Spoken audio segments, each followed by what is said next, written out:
Good morning, students. I am Shai sir with your economics classes. Students, our chapter is infrastructure, and last time we have talking about just economic and social infrastructure, and today we have discussed on the topic energy key component of economic infrastructures. Yeah, the state of infrastructures in India. You know that without the energy, we can't imagine to growth the economic activity just like productions, machineries, plant. So without power, we can't imagine. So every country's energy is the backbone. Energy is the lifeline of the industrialization. So today we have discussed on this topic. आर्थिक संरचना यानी ऊर्जा आधारित संरचना एक महत्वपूर्ण तत्व है जो किसी भी इंडस्ट्रियलाइजेशंस के लिए मतलब ऊर्जा के बगैर कोई भी उद्योग, कोई भी मशीन, कोई भी प्लांट वी कांट इमेजिन, चल ही नहीं सकता। तो ऊर्जा एक महत्वपूर्ण स्रोत है, किसी भी देश की इकोनॉमी की लाइफलाइन होती है। तो किस तरह से कितने प्रकार की ऊर्जा होती है, कौन कौन सी होती है, तो वो सारा हम डिस्कस करेंगे। सो फर्स्ट ऑफ ऑल कि इंडिया के अंदर क्या है ऊर्जा का स्टेटस। तो अभी भी इंडिया जो है वो लैग बिहाइंड है रेस्ट ऑफ द कंट्रीज़। जो संसार के दूसरे देश हैं उनके मुताबिक इंडिया का जो एनर्जी सेक्टर है वो थोड़ा पीछे है।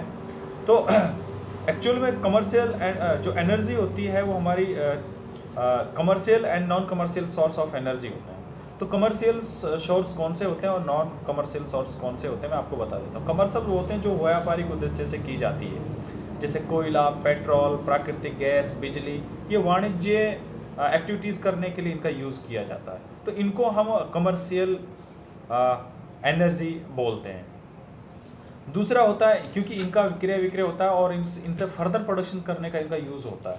और ये दूसरा जो हमारा होता है नॉन कमर्शियल्स, वो होता है जैसे घरेलू लकड़ी होती हैं, भूसा, पशु चारा, अपशिष्ट, गोबर वगैरह, जो ये उपले वगैरह होते हैं, ये सारी चीज़ें हमारी नॉन कमर्शियल्स एनर्जी होती है। और इनकी जो सप्लाई होती है वो हमारी प्राकृतिक रूप से निःशुल्क रूप में होती है। और जो कमर्शियल्स एनर्जी होती है उसको हम परचेज़ करते हैं या कहीं से भी उसकी कॉस्ट होती है, लेकिन ये हमें फ्री में मिल जाती है। तो आगे ये था commercial versus non commercials energy. थोड़ा सा अंतर बता देता हूँ। घटक कौन से होते हैं यानी सोर्स कौन से हैं कमर्शियल एनर्जी के एंड नॉन कमर्शियल्स एनर्जी के। तो कोयला, पेट्रोल पदार्थ, प्राकृतिक गैस, बिजली, ये तो सब हमारे कमर्शियल्स एनर्जी के हो गए। दूसरा जलाऊ लकड़ी, पशु अपशिष्ट या कृषि अपशिष्ट पदार्थ जो होते हैं ये हमारे होते हैं नॉन कमर्शियल्स एनर्जी। फिर इनका प्रयोग कहाँ होता है, यूजेस। तो कमर्शियल्स एनर्जी का यूजेस आमतौर पर इंडस्ट्रियलाइजेशन में होता है, इसका उद्देश्य होता है। और जो नॉन कमर्शियल्स एनर्जी होती है इसका यूज़ हम घरेलू उपभोग के लिए करते हैं। तीसरा, इनकी प्रकृति कैसी होती है। वाणिज्य कमर्शियल वाली जो वस्तुओं उनका बाजार में क्रय विक्रय होता है, इन वस्तुओं की कीमत होती है इन पदार्थों घरेलू और अंतर्राष्ट्रीय बाजार में होती है। जबकि गैर वाणिज्य जो नॉन कमर्शियल्स एनर्जी होती हैं इनकी निःशुल्क प्राप्त हो जाती है हमें प्राकृतिक रूप से। तो ये हमारी commercials and non commercials energy थी। अब आगे जो हमारा पॉइंट आता है वो होता है conventional and non conventional source of energy, यानी ऊर्जा के परंपरागत और अपरंपरागत स्रोत। परंपरागत का मतलब है जो पहले से ही चले आ रहे हैं, जिनका यूज़ पहले से करते आ रहे हैं। नॉन परंपरागत हैं जो अभी जिनका इन्वेंशन अभी हुआ है रिसेंटली। तो कौन कौन से हैं, अब जैसे नाम से पता चल गया होगा कि रिसेंटली कौन कौन से सेक्टर का इन्वेंशन हुआ है एनर्जी सेक्टर में, जैसे सौर ऊर्जा है, कोयला, पेट्रोल, ये सब आधुनिक हमारे एनर्जी के रिसोर्सेज हैं। इसके अलावा जो हमारे गैर परंपरागत है वो पहले से ही हैं, जैसे गोबर है, लकड़ी है, जंगल से हम लकड़ी लेके आते हैं, ये हमारे नॉन कन्वेंशनल हैं।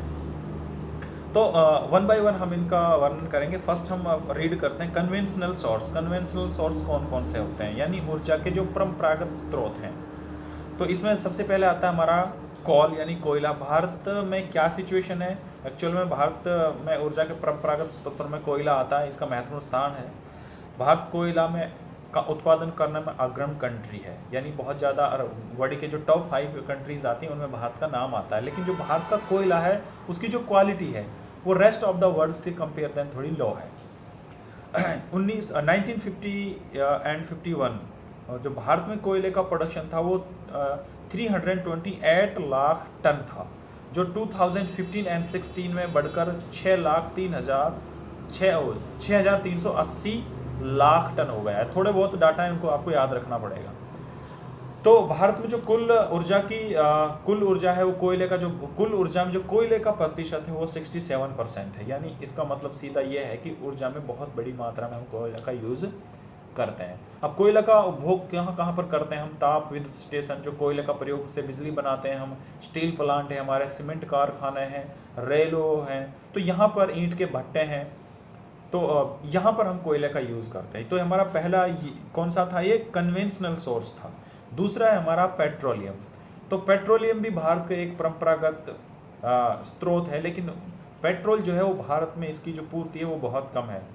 हम मोस्टली हम रेस्ट ऑफ द वर्ल्ड के ऊपर डिपेंड है पेट्रोल के लिए। तो भारत में पेट्रोल कितनी मात्रा में उत्पादन होता है, कहाँ कहाँ पे होता है? 2010-11 में से लेके 2016 और 17 तक 36 से लेके 38 मिलियन टन के आसपास रहा है ये। लेकिन इसकी जो डिमांड है वो डे बाय डे इंक्रीज हो रही है, बड़ी रैपिडली इंक्रीज हो रही है। सो इस पे सोचने की ज़रूरत है थोड़ी सी। तो हमारा नेक्स्ट है हमारा नेचुरल गैस। ये भी हमारा परंपरागत ऊर्जा का एक स्रोत है। इसका प्रयोग आमतौर पर उर्वरक या पेट्रोलियम पदार्थों के कच्चे माल के रूप में या घरों में कुकिंग गैस के रूप में किया जाता है। तो ये भी जिसको हम एलपीजी गैस बोल देते हैं, इसका जो ज़्यादातर ये निकलता कहाँ है भारत के अंदर? इसके जो मुख्य भंडार हैं वो मुंबई, गुजरात, त्रिपुरा, आंध्र प्रदेश और तमिलनाडु तथा राजस्थान में पाया जाता है। राजस्थान में एक मंगल नाम का कुआं है जहाँ पेट्रोल निकलता है। फिर हमारा चौथा है कन्वेंशनली हम पढ़ रहे थे अभी, यानी परंपरागत जो स्रोत है। चौथा है हमारा इलेक्ट्रिसिटी यानी बिजली। तो भारत में ऊर्जा का सबसे उपयोगी परंपरागत स्रोत है। तो इसके 3 सोर्स में डिवाइड करते हैं हम: terminal power station, hydro electronic station and atomic power. तो 3 हमारे ये हैं। तो हमारे 4 पॉइंट हैं जो कन्वेंशनल में आते हैं, हमारे 4 पॉइंट हैं। तो कौन? पहला कोयला, दूसरा पेट्रोल, तीसरा गैस और चौथा इलेक्ट्रिसिटी यानी बिजली। फिर आता है हमारा नॉन कन्वेंशनल सोर्सेज। तो इसमें हमारा नॉन कन्वेंशनल यानी गैर परंपरागत स्रोत हैं, जैसे सौर ऊर्जा यानी सौर से प्राप्त ऊर्जा है, वायु ऊर्जा, बायोमास जिसमें गोबर गैस के रूप में ऊर्जा का यूज़ होता है, जियोथर्मल ऊर्जा, लहर और समुद्र की लहरों से भी हम ऊर्जा बनाते हैं। तो ये सारे हमारे जो हैं नॉन कन्वेंशनल सोर्स हैं।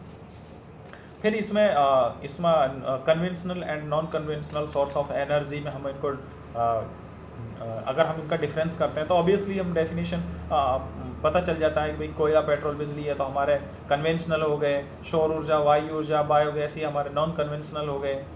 वाणिज्य ऊर्जा के विभिन्न स्रोतों के रूप में इनका प्रयोग लंबे समय से किया जा रहा है, जबकि जो non conventional source of energy है इनका रिसेंटली इन्वेंशन हुआ है हमारा भारत में।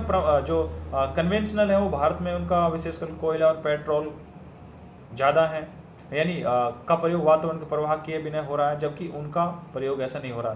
दूसरा ये जो है कन्वेंशनल जो है वो हमारी इन्वायरमेंट को पॉल्यूटेड करते हैं, जबकि हमारे जो नॉन कन्वेंशनल हैं ये इको फ्रेंडली होते हैं।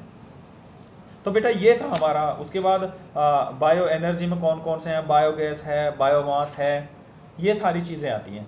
तो नेक्स्ट जो टॉपिक होगा बेटा हमारा वो होगा भारत में ऊर्जा उपभोग का प्रतिमान यानी pattern of energy consumption in India. तो ये हम नेक्स्ट वीडियो में पढ़ेंगे। आज के लिए इतना ही। Thank you for your kind attention.